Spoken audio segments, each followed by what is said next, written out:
सरकारें आई और गई, पर 12 जनपद में 32 सालों से ज़्यादा समय से रामविलास पासवान का आवास और पता वही रहा। आज वह बदल रहा है मतलब कि तमाम सामान घर से अलग जगह पर ट्रांसफ़र किए जा रहे हैं। ये तमाम खबरें हमने कल भी चलाए थे कि नोटिस आया है शहरी विकास मंत्रालय द्वारा और केंद्रीय टीम ने नोटिस दी थी और आनन फानन में काफ़ी तेज़ी से वो तमाम सामानें निकाले गई। 3 ट्रक जाते हुए भी दिखे हैं और 2 ट्रक अभी खड़े थे।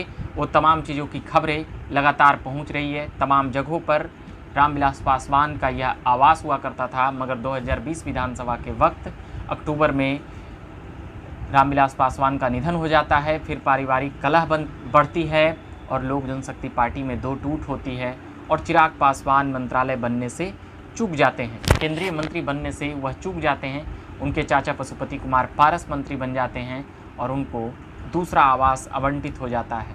मगर चिराग पासवान कह सकते हैं कि वह अपने सांसद में एक अकेले रहकर वह लोजपा रामविलास पार्टी, जो 2 पार्टी बनी, राष्ट्रीय लोजपा और लोजपा रामविलास, तो वो उसका नेतृत्व कर रहे हैं। मगर मौसम वैज्ञानिक कहे जाने वाले रामविलास पासवान का कह सकते हैं कि वहाँ पर स्टैचू भी बनाया गया और सरकारें तो कई बनी।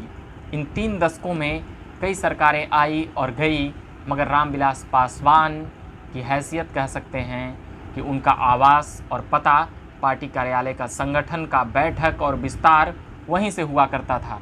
12 जनपद, जैसे 10 जनपद सोनिया गांधी के लिए कहा जाता है, काफ़ी पॉपुलर है कि 10 जनपद में सोनिया गांधी रहती हैं और बार बार ये खबरों में आप भी सुनते होंगे कि 10 जनपद में कौन रहते हैं। और 12 जनपद का नाम लेते ही नाम आता है रामविलास पासवान का। एक वाकया 2004 के वक्त की है कि दोनों का बाउंड्री सटा हुआ है वहाँ पे, 10 जनपद और 12 जनपद का। तो 10 जनपद और 12, 10 जनपद में सोनिया गांधी रहती थी और 12 जनपद में रामविलास पासवान। तो एक बार बहुमत के लिए, अपनी सरकार के बहुमत के लिए रामविलास पासवान के आवास तक घूमते घूमते ही सोनिया गांधी आ गई थी। ये बातें, ये खबरें भी खूब चली थी उस वक्त, ये खबरें अभी भी खूब चल रही है। वैसे अब तमाम चीज़ें कह सकते हैं कि अब बातें हैं, मगर 1989 से वह आवास रामविलास पासवान के नाम पर था।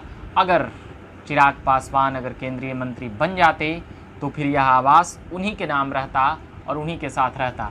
6 से 8 महीने पहले भी ये बातें उठी थी कि अगर चिराग पासवान मंत्री नहीं बनेंगे तो पशुपति कुमार पारस को ये घर दिया जाएगा, मगर उन्होंने इस घर को लेने से इनकार कर दिया था। तो तमाम बातें वो भी सामने आ गई, उन्हें दूसरा आवास दिया गया।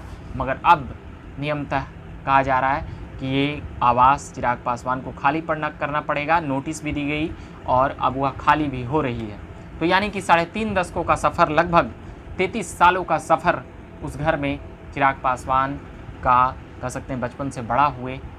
जो मैं अगला सेगमेंट लाऊंगा चिराग पासवान से जुड़ी हुई और उस घर की बातें चिराग पासवान से, तो उसमें तमाम बातें हम सुनाएंगे।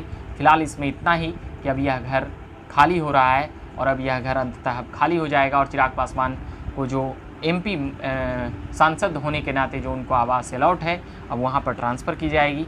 अब उनका आवास और पता नया या वही होगा, सांसद के नाते जो आवास मिला है वहाँ होगा। और भी तमाम खबरें मैं लगातार लाता रहूँगा। फिलहाल ये झकास भारत से मैं रविकांत, धन्यवाद।